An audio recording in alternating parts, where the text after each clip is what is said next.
Learners, today we will be covering MMPC 011, that's Social Processes and Behavioral Issues. Today we will cover two units. One is block 3, that's Interpersonal and Group Processes, and we will talk about and we learn about the job stress, that is unit 10, and block 4, that is Emerging Trends, unit 11, that is Employee Empowerment. Let's see what is job stress about. What is job stress? Or what is stress? The word stress is derived from the Latin word that is strictus, which means the tight or maybe a narrow. So whenever we talk about the stress, it comes as a state of mind. It is a state of which is manifested by a syndrome, which consists of all the non-specifically induced changes in our biological system. So these stress can be defined either as a psychological, or it is because of some physical reaction to certain events or any situation happened in our life. These life events are called as stressors. So whenever any event came to our life, either psychological or maybe physiological, that particular situation is called as stressor, and that particular event is termed as stressors to us.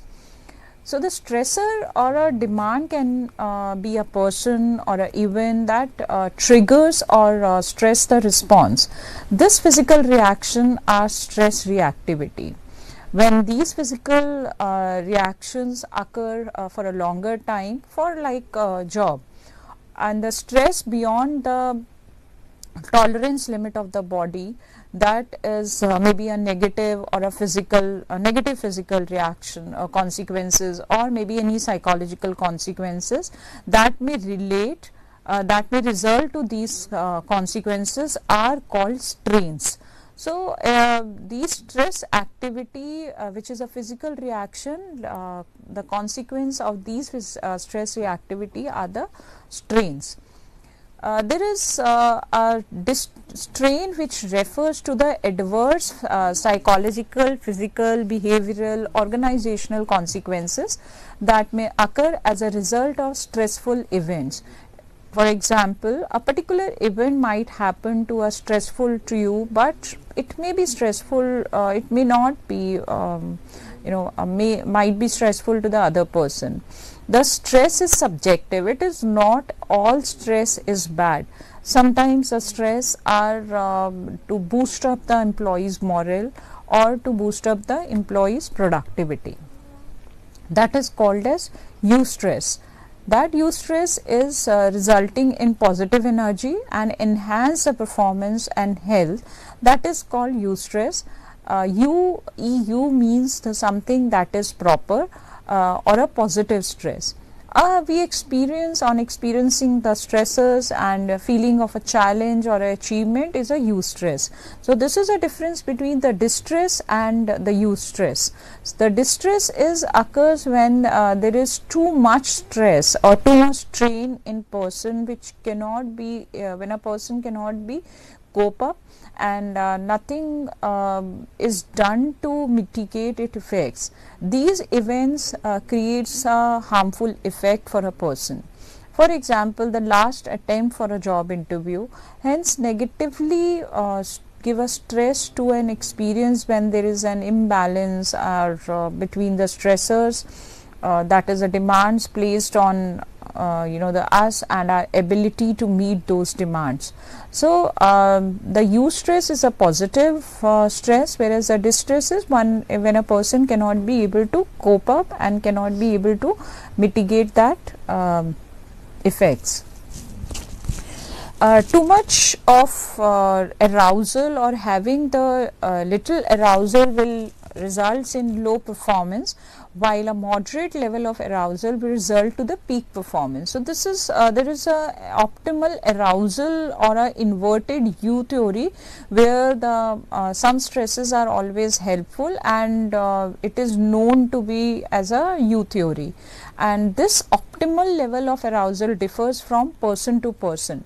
Some person have a different level of taking that particular stress or particular performance, whereas the other can be taken on a very different level. So there, this diagram is well defined, the U theory, or a optimal level of arousal, where it is seen that the anxiety or the stress or maybe any unhappiness happen of a person when it is low. There is a boredom, or maybe when there is low pressure, or when a person is not pressurized and they are relaxing while working. There it creates a arousal of boredom with them, or for example a monotonous work also. Simultaneously, when we see on an extreme part, when the pressure is very high, there also we'll see that there is a high stress or an anxiety or a pressure happens to be within a person. So there is a optimal level of the arousal happens when the pressure is on a very moderate level, and it is seen that that is the area of the best performance, when a person can perform in a best of their manner. Now there is another term which is known as hypostress and hyperstress. Hypostress refers to which indicates the insufficient stress due to lack of stimulation. For example, a person feels monotony in a current job, and since there is no challenging work, so that leads to a hypostress. They are stressed because there is no they don't see the scope of growth within that job, and there is very monotonous work which they are doing on a very regular basis, on a regular terms, within a regular span of time. Then on the other part, on a contradictory, there is hyperstress, which refers to the excessive stress when events happen to be, even the positive events pile up and stretch the limits of person's adaptability. Sometimes this role overload can also cause to hyperstress. Now it depends that how a person, what is the capability of person, or how a person adapt that particular stress in a performance, in a productivity, or maybe overload can be taken to as a high pressure load also. So overall, when we bifurcate the stressors, that is psychological, organizational stressors and societal stressors. So let's see in detail what are the psychological stressors. Psychological stressors are those stressors which are refers to our mental ability, how we can be able to cope up. It refers to the mental adaptability of particular phenomenon. So it was Lazarus and Cohen have gave the 3 general category of psychological stress, which is known as catasymic phenomena, individual crisis and daily hassles. Catasymic phenomena refers to the group of stressors which results from sudden, unique and very powerful single events happen, or a cluster of related events happen and affect the large number of people. For example, the natural disasters. Individual crises are those events it happens to be and challenge the adaptabilities in the same way as the catalytic phenomena that affects few people, maybe on a very individual level, or maybe any personal event. For example, a death of a dear one can be an individual crisis. Daily hassles refers to those stable and repetitive problems which we encounter in our daily life and typically do not present great adaptive difficulty. So it comes and the hassles comes and we able to cope up with all those hassles in a regular manner, or maybe we interpret that particular nature of work as it is on a repetitive mode and we encounter in our daily life. So these psychological stresses have their own characteristics, their own way of adapting. The people have different way of taking these stressors in a different mental state. When we talk about the organizational stressors, So, Dr. Uday Parekh has mentioned 10 organizational stressors. First is IRD, that is inter-role distance, role stagnation, that is RS, role expectation conflict, role erosion, role overload, role isolation, personal adequacy, self-role distance, role ambiguity, and resource inadequacy, that is RIN.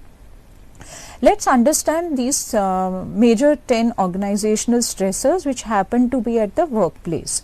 Inter-role distance, and the stress happen when there is inter-role distance, when a person have a different role which is not aligned with their own job category. There, sometimes the person gets stressed out of that.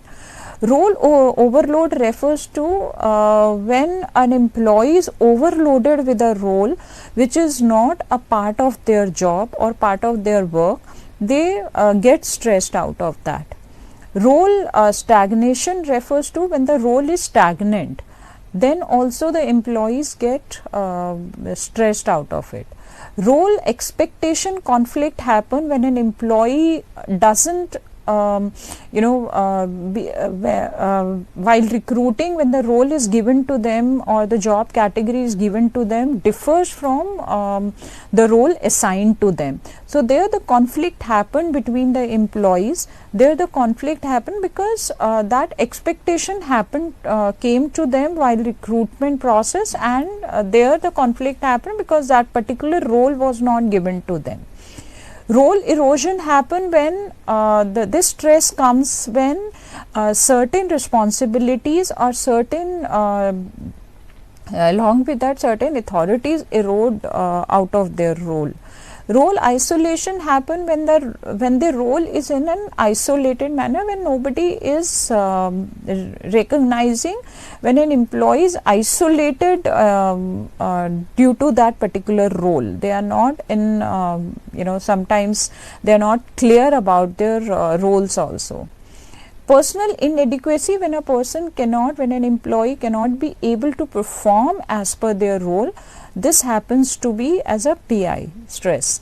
Self-role distance, when an employee keeps themselves distance, which is the role designated to them.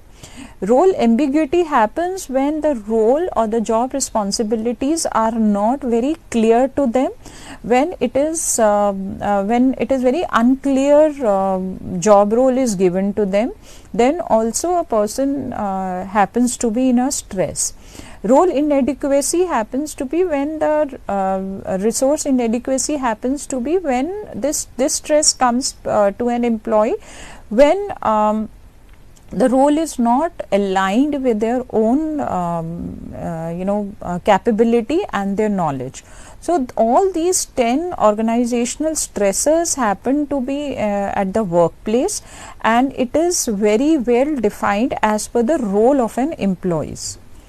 So, there are certain stress management techniques which are mentioned as self-awareness and learn to recognize the first symptoms of distress in ourselves. So, this is very important to understand what is happening and why I am getting stressed, what are the key components of that, why I am, which it may be because of the role.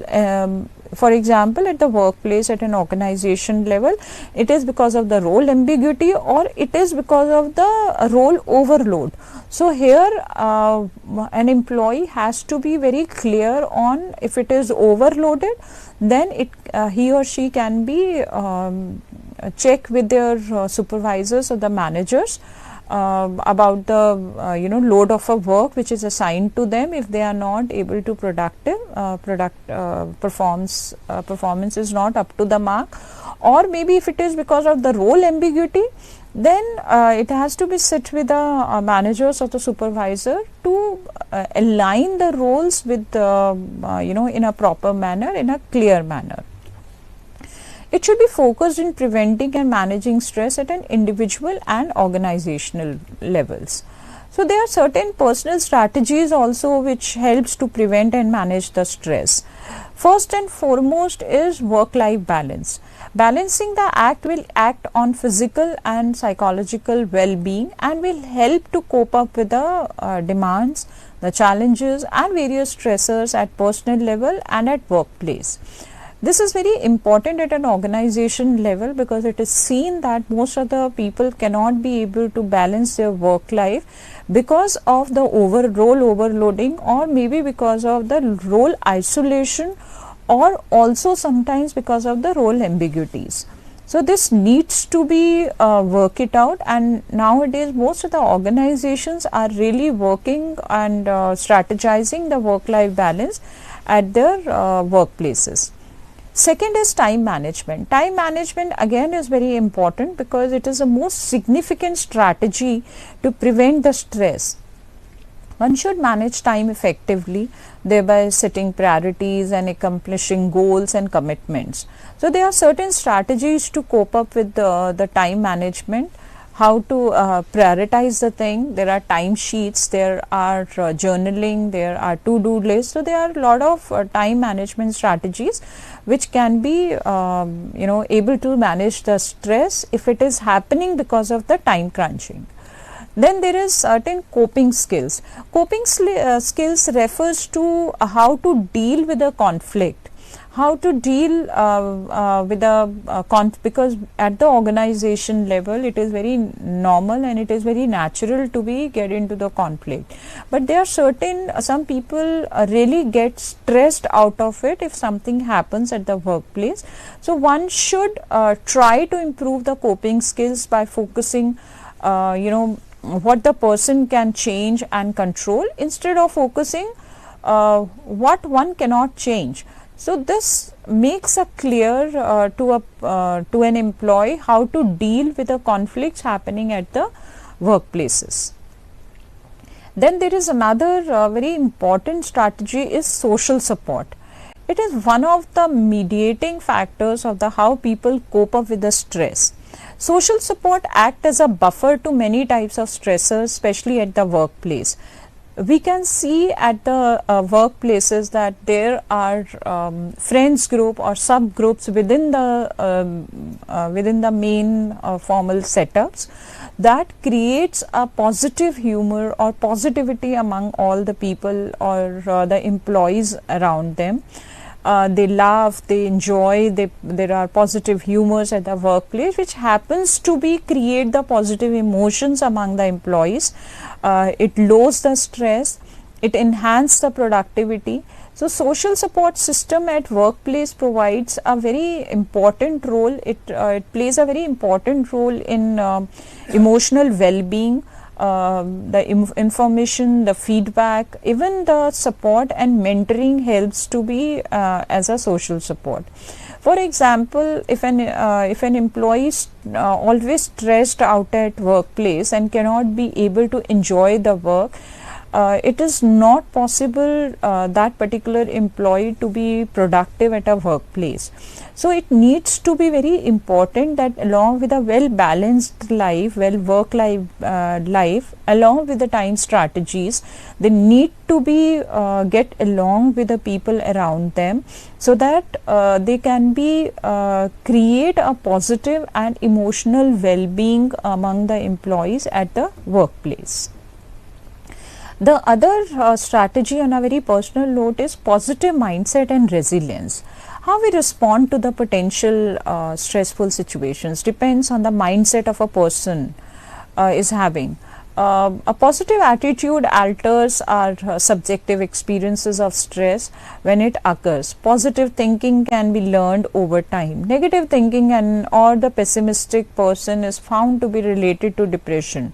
So physical problems happen, there are a lot of psychological issues or the physiological issues also happen.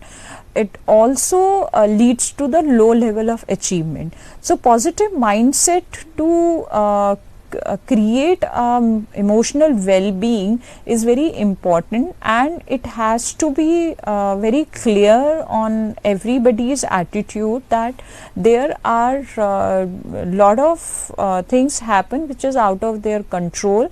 So they need to cope up, they need to know what are those self-aware about that, so that they can create the positive mindset for their own, for the better productivity. Then there is another strategy, which is a very personal strategy. It is a leisure time activities. Such activities should help in reducing the stress. Leisure activities should promote the joy, spontaneity and connectedness with the significant others and the nature. Most of the organizations are using leisure time activity during the office hours, during the working hours, but if it is not there, this is a personal strategy which one can use to prevent the and manage the stress.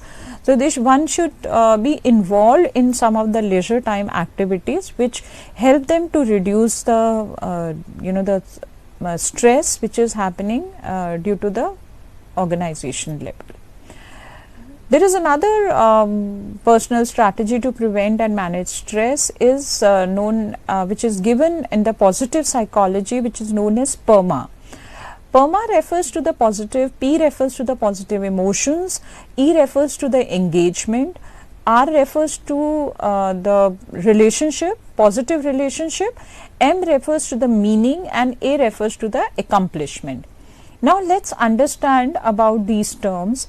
Positive emotions refers to the positive mindset, how we really think, how the well-being is going on, what is the work-life balance, how we can be able to cope up with the things. So this relates with the growth mindset.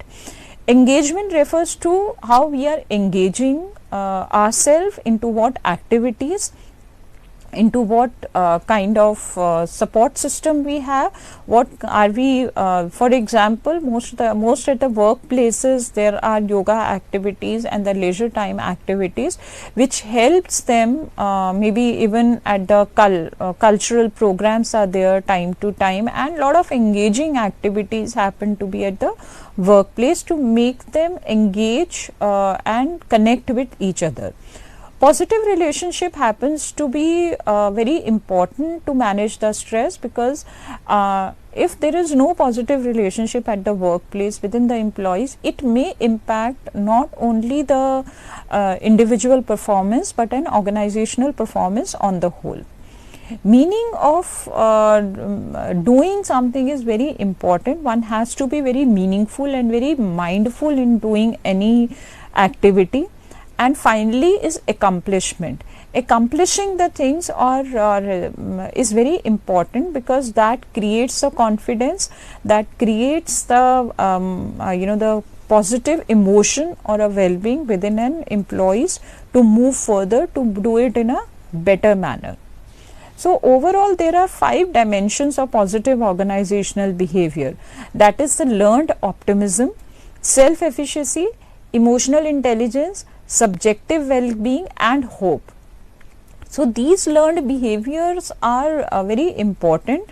These 5 dimensions are very important to increase the overall, it impacts the organization culture of an organization, which needs to be positive to prevent the and manage the stress at a workplace, at an organization level. Physical exercise is very important. Aerobic exercises are found to be positively correlated and improvement in the people's responsiveness to the stressful activities, or maybe flexibility training also help. Yoga can also be very helpful in to reduce the mental tension, or maybe also the stretching exercise which it happens to be because of the distress. Diet plays a very important role. Good dietary practices helps in reducing the stress. The food with high sugar content and food with high cholesterol alters the blood chemistry and hence make any employee, any person at a which is it can be vulnerable to the stress. Professional help. Sometimes people ignore that. Sometimes people don't even cannot be able to identify the systems at the earliest. But once the early detection is done, along with the professional help, it helps to prevent the physical and psychological damage which can be happen because of the stress. So there are a lot of therapies which are available. It can be done with a professional psychologist, or maybe any professional help, or through a counseling, which can be done at a very at a early stage. So it is well said that prevention is better than cure. So there are certain these were the personal strategies, but there are certain organizational strategies also to prevent and manage the stress. For the very important is job redesign. At a strategic level, at the organization level, redesigning the job is very important, so that the employees need to take care of, and some sources of the stress are reduced. So here the job decision latitude, where an increase in the worker control will help in reducing stress at organization level. Second is goal setting. This strategy is designed to enhance the task motivation. It helps in focusing the person's attention and help in channelizing the energy into the productive way. So the goal setting can be recommended to done along with the supervisor and the subordinate, so that the goal can be realistic. It should not be only the goal, it should be the SMART goals, which should be the realistic, and it should be decided between the manager and the subordinates, and jointly work towards the productivity. Then there is burnout stress syndromes. Burnout stress syndrome also refers to BOSS. This is a consequence of high level of job stress, personal frustration, and inadequate coping skills have major personal, organization, and social cost, and these costs are probably increasing. So burnout syndrome is very well known syndrome at a organization level, where an employees are overloaded with the work, or maybe when they cannot be able to manage their work life balance, or maybe because of any other psychological reason where they are inadequate with the coping skills also. So this BOSS is burnout syndrome is debilitating. It is a psychological condition which actually brought about at an unrelieved work stresses. So the consequences are very to identify these consequences are very important. It is arise from depletion of energy reserves. It lower the resistance to illness. It increase the dissatisfaction and pessimism among the employees, or maybe any person. It increase the absenteeism and inefficiency in work. Honeymoon period cannot be able to go it along with that. Fuel shortage chronic symptoms are there. Crisis and hitting the wall symptoms can be seen. So we'll see further all these stages, because these are the few stages which is seen as a very chronic and the consequences of burnout syndrome. Let's first see the honeymoon stage. In the honeymoon stage, there is euphoric. This is a very euphoric feeling that encounters when a person starts a new job. They are very overwhelmed with their emotions. They are very excited and very enthusiastic and pride, and because they find it very challenging and wanted to be do the best out of this. So this was a stage where firstly the energy resources are gradually depleted in coping with the demands of the challenging environment, and secondly the habits and strategies for coping with stress are formed, and in this stage which are often not useful in coping with later challenges. So there are these are the two dysfunctional features which happened in this particular stage, because this is a very early stage of when a person joins an organization. So because of their enthusiasm or maybe overwhelming about the emotions of that particular new job, they comes with sometimes they cannot be able to cope up with the challenges which comes in front of them. Then there is fuel shortage stage. Fuel shortage stage happens when there is an attempt to deal with job related crisis, and it's seen that some employees overdraws the reserves of adaptation energy. Reserves and release to the late, and the energy reserves are limited. In this stage, there is vague feeling of loss, fatigue and confusion, and the symptoms can be job satisfaction or inefficiency, fatigue, or maybe even the sleep cycles or insomnia is there. It leads to escape the activities such as increased they eat more and more, and within not within the time frame, not as per the schedule. Drinking and smoking is seen. Alcoholism at the workplace due to the stress can be seen because of the fuel shortage stage, where they cannot be deal with whatever job is assigned to them, whatever happens to them, they whatever reserve they have for that particular energy, they overdraw that, or they release that particular energy also, which is already limited with them. So there are a lot of difficulties happened at this stage, which are the signals for the future or the advanced stage of the stresses. Then it comes the chronic symptom stage or the crisis stage. So this fuel shortage stage is the initial stage of the crisis stage, which sometimes cannot be identified, and it leads to the very chronic symptoms. Chronic symptom stage is when the physiological symptoms becomes more happened, which is more demand, which is more pronounced attention, and during this stage. The common symptoms are very chronic in a way of physical illness. It's seen that there are a lot of anger issues which happened to be at the workplace. Depression is one very common chronic symptom which happened to be at the chronic crisis stage. Then later on, the most chronic or maybe the final stage is a crisis stage, when these feelings or the physiological symptoms persist over a period of time, for a longer time.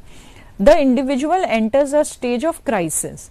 So he feels oppressed, there is a heightened pessimism, self-doubting is there, tendency of is as ascendant to them. So this is a stage where it is not related only to physique, it comes to the psychological depression also, or maybe when a person really cannot be able to get not only with the coping, but that stage is already gone, they oppressed with that, and this is a height of pessimism where they start feeling that they are of no use. Maybe sometimes the suicidal thoughts also comes in this particular stage. Then there is another phrase which is very common as hitting the wall. This particular phrase is taken from the athletics. It is said that the marathon actually beings at the 20-mile mark with 6 miles to go. So it is at this point that the marathon runner feels that he has to hit the wall. And it is an experience so devastating that it can completely knock a person out. The body temperature shoots up, to a very high from 1060 Fahrenheit to 1070 Fahrenheit with a accompanying that loss of blood volume.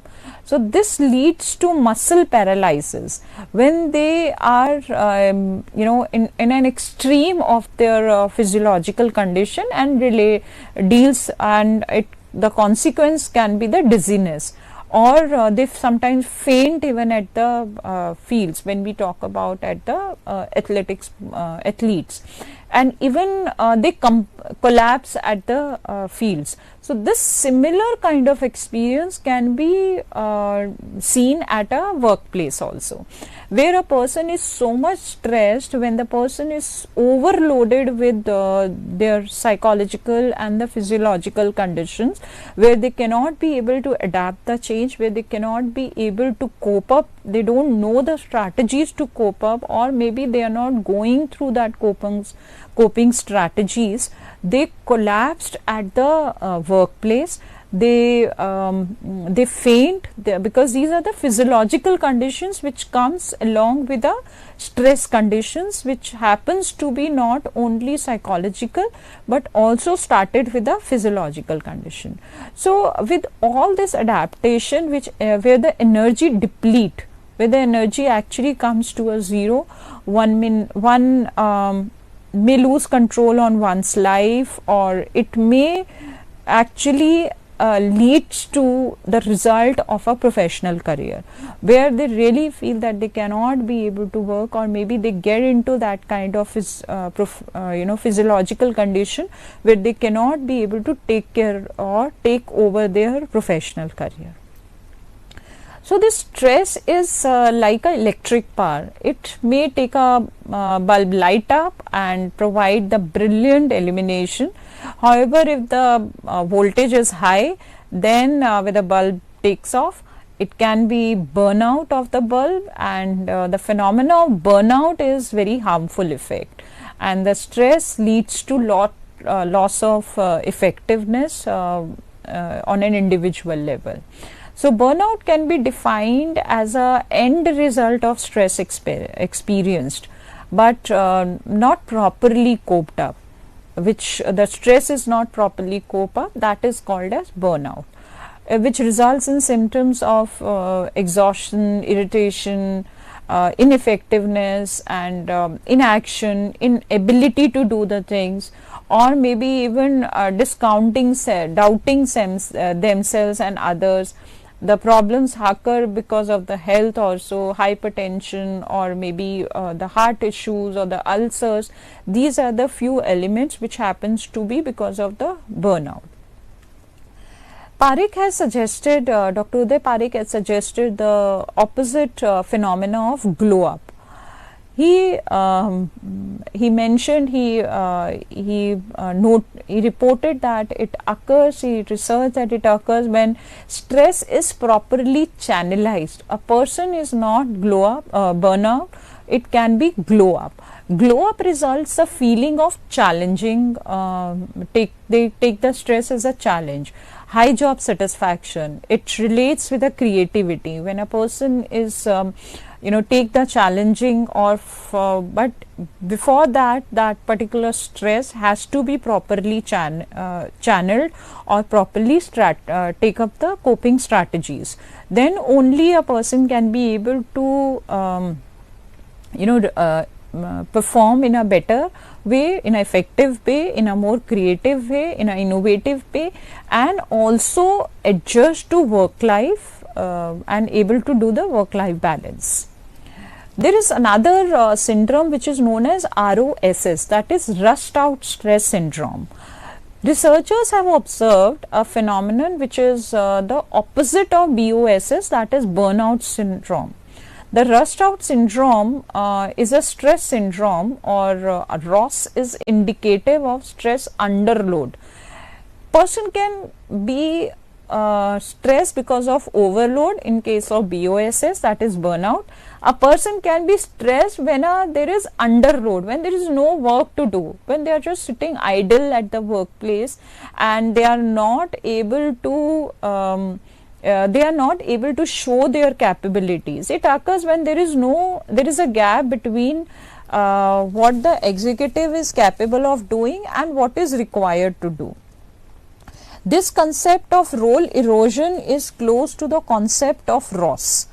So, stress is, if it is underloaded also, it increase due to both aspects of work. It can be qualitative, it can be quantitative. So it has to be situational, there has to be situational appraisals, which is a prerequisite for countering the stress. So managing stress here is very important in two ways, in both the ways, either on an individual level or in what an organization is doing. So there are certain personal strategies and different organizational strategies which we discussed, but let's see what an organization can do and what the organization can do to alleviate the stress. There are certain proactive interventions which can be organization can undertake the stress audit. There should be some scientific input to take care of the stress levels. There has to be check with the company doctors or counselors should be there, and spreading a message about the stress is very important. Awareness is very important what the organization can do at their own level. So a lot of organizations are working and undertaking a stress audit is a regular or as per the regular audits what they are doing at the organization level. Even at the organization, there are psychologists, and thus they are hiring the psychologists, which are also designated as industrial psychologists or the organization psychologists, who take care of all these workplace issues, and they take the necessary interventions to manage the not even the stress but the other issues also as per the employee performance. Proactive interventions which is used as using the scientific inputs or the stress audit or spreading the message are equally important, because dispersing the information or knowing the people about these particular the kind of stress and what can be the consequences, this is very important, because here they need to know what can be the proper diet, what can be the exercises, how we can be able to cope up with those things. When we talk about the scientific input, there has to be some fundamentals of the stress responses or the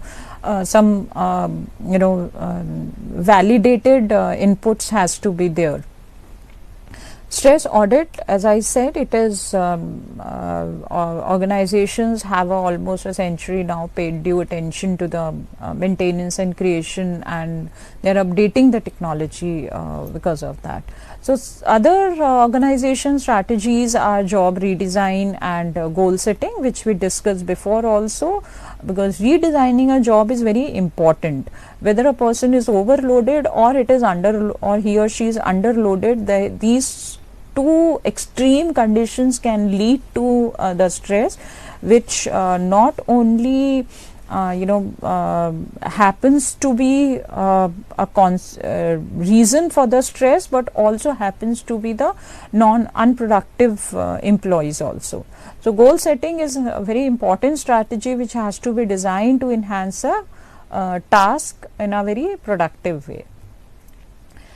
Then there are other strategies to overcome stress. Affection is taking a hard look at yourself. Determine why the stress is happening, where the stress originates from, whether it is an individual stress or it is at the organization level, or it is because of the colleague peer pressure or anything that has to be taken in consideration. When it comes to a personal level, one has to be alert on that. Do things often than your job when it gives a sense of meaning and satisfaction. So taking a risk is very important, but growth and productivity results from taking moderate risk is equally important, because various type of activities are there. Too much of risk, if a person cannot be able to adapt it, so it is always recommended not to take the risk. So moderate risk is always recommended. Avoid isolation. Withdrawing from others can also lead to stress or a depression. So always be communicate with your colleagues, friends and family whenever there is some things which are not aligned with your work, that has to be discuss or maybe communicate to the colleagues or even sometimes to the supervisors. The stretch for success. It is again a very important strategy, where the stretching for success keeps you on your toes. It makes make an effort with a hope to achieve your goals. Efforts and desire to overcome the obstacle are essential to tide over ROSs. Overcoming obsolete.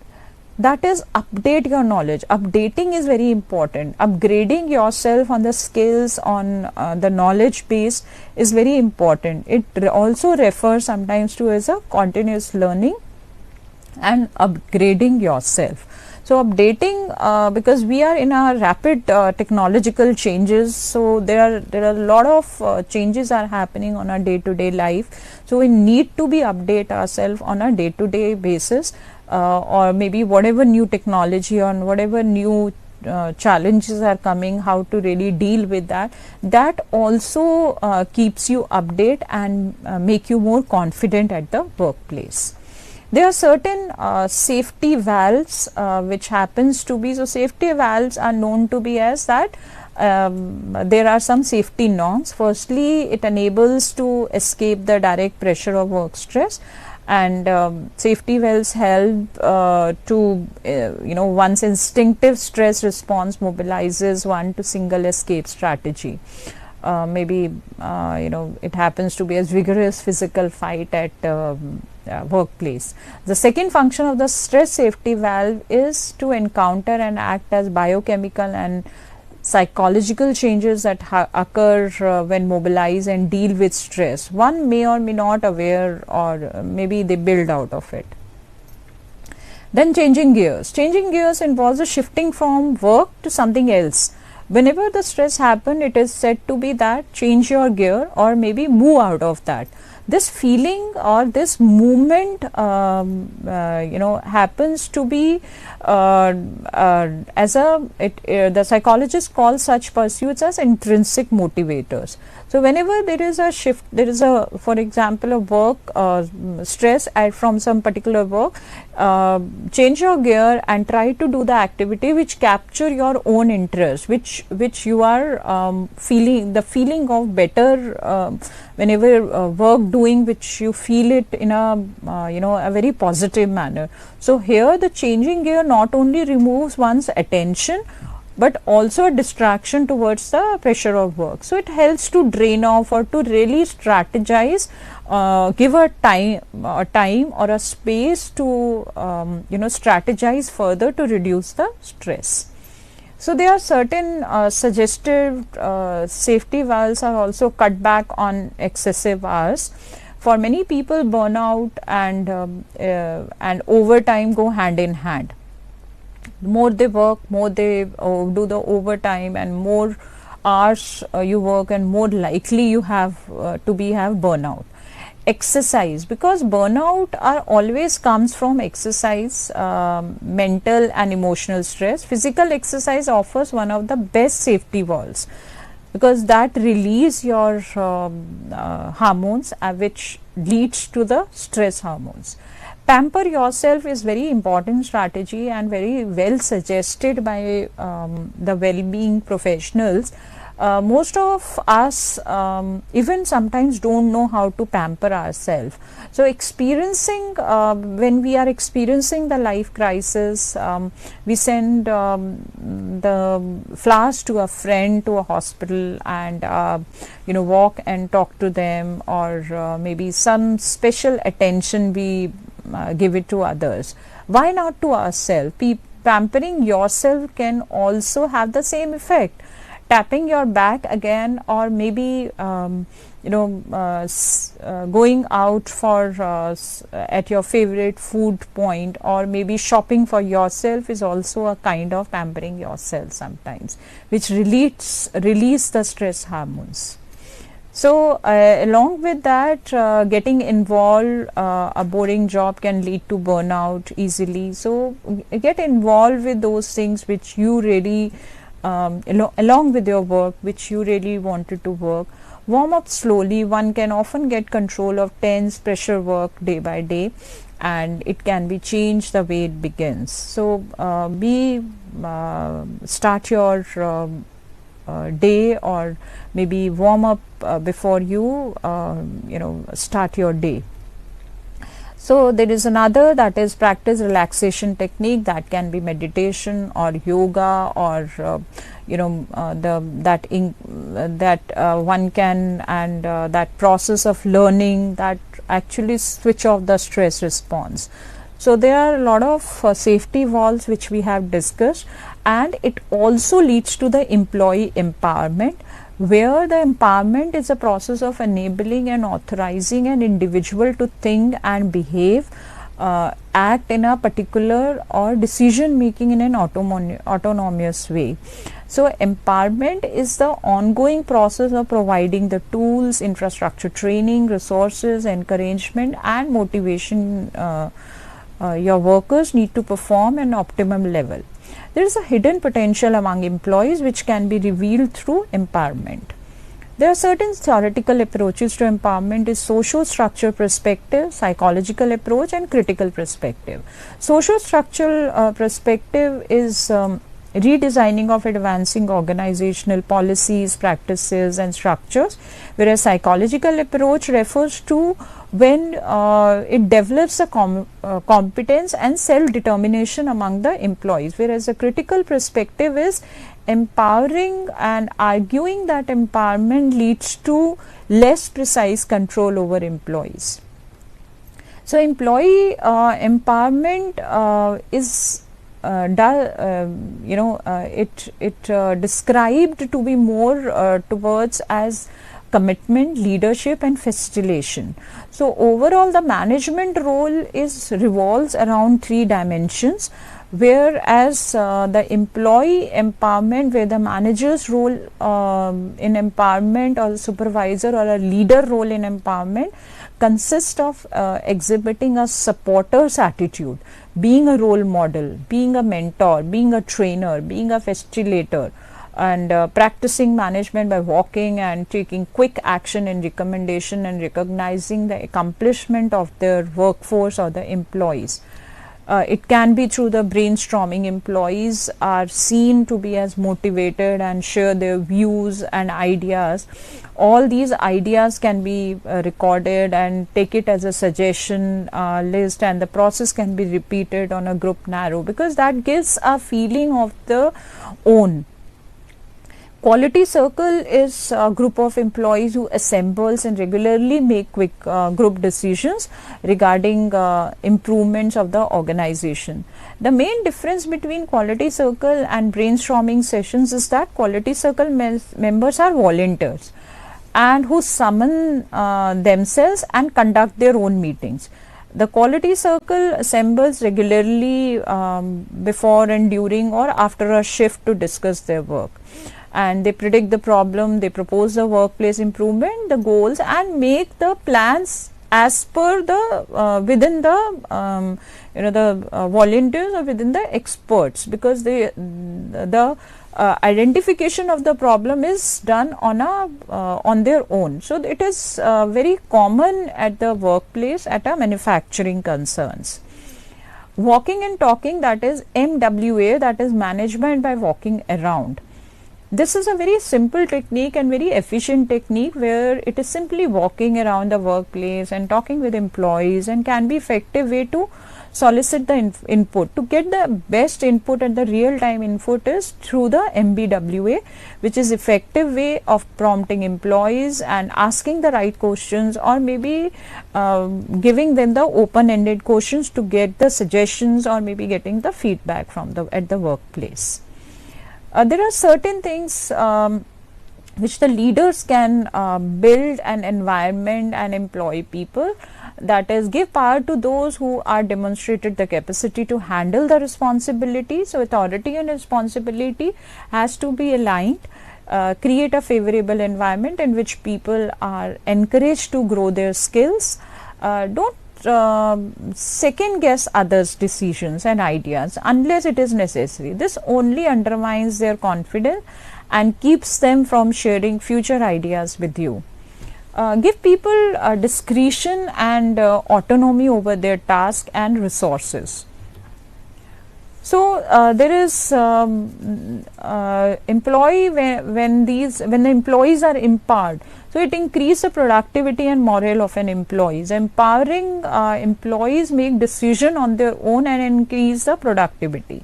When employees don't have to wait for approval from a managers or the supervisors, so the workflow doesn't slow down. They take the decision on their own issues, they keep on moving and give the best of their efforts. They also feel confident, they feel valued, and they also acted upon as per they are likely to be with the views and ideas.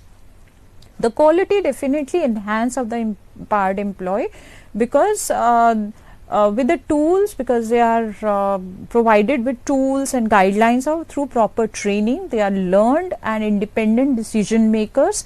They are encouraged to take the quality work or to give the best of their capabilities. Then it is seen that empowered employees are better customer service. Simon Sinek, a blogger who writes, empowered employee says that empowered employee provide exceptional service, then he has experienced this firsthand. So it is always see that the empowered employees gives a better customer service at the workplace. Embracing they adapt the change.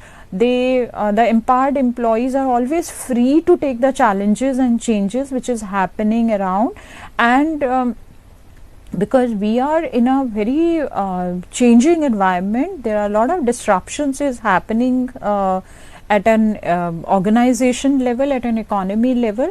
So the organization which feel very uncomfortable about questioning their status quo will most probably stagnate, since their organization may swiftly get past them. So they embrace the change, and they take the change as a challenge due to any disruption happens. Then another advantage of being an empowered employees is they collaborate. They collaborate, and they within the organization they gain a lot of self-confidence as well as the abilities and influence the organization. They feel comfortable in exchanging their new ideas or maybe any innovative ideas which come. They collaborate with their colleagues in an honest and broad manner when it comes to the productivity of an organization. Communication is boosted among empowered employee, because they are self-confident. The employees are free to to overcome the managers, and should keep the employees informed regarding environment and the jobs. So to overcome that, managers plays a very important role by informing and about the roles, about the jobs, about the environment.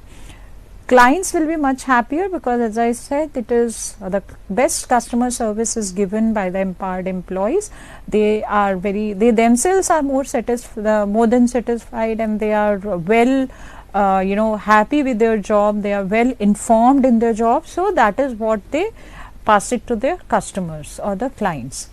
But there are certain cons also, disadvantage. There is additional cost of training, because empowering employees needs an education, and there are certain additional cost which is incurred because of that. Arrogance comes sometimes with the confidence level of an empowered employee. The highly increased and it provided with sufficient power. Abusing power also, sometimes it is seen when an empowered employee are given power, they make the decision, and sometimes they misuse that decision, and it comes to abuse of their power, or they misuse their power because for their personal gain. Interpersonal relations may complicate because of the empowering employees, because of the power they got and make decisions, and being rooted to the complexity that could lead to the conflicts and misunderstanding at the workplace. Poor knowledge and understanding also happens to be when there is lack of proper knowledge and taking a decision, that happens to be cause more interrelational conflicts. Risk of security and confidentiality happens when the employees are empowered by sharing information, but there is always a risk, maybe if they are not supposed to be shared with others. So overall, we have understand the concept of stress and impact it has on organization. We also learned about the types of stress, eustress and distress, reasons of stress to occur in organization. We learned about the stress safety walls, also about the organization, how the individuals can deal with the stress, understanding of employee empowerment, also the management's role in employee empowerment. There are certain pros and cons of employee empowerment. So that's all for today. Thank you so much. Namaste.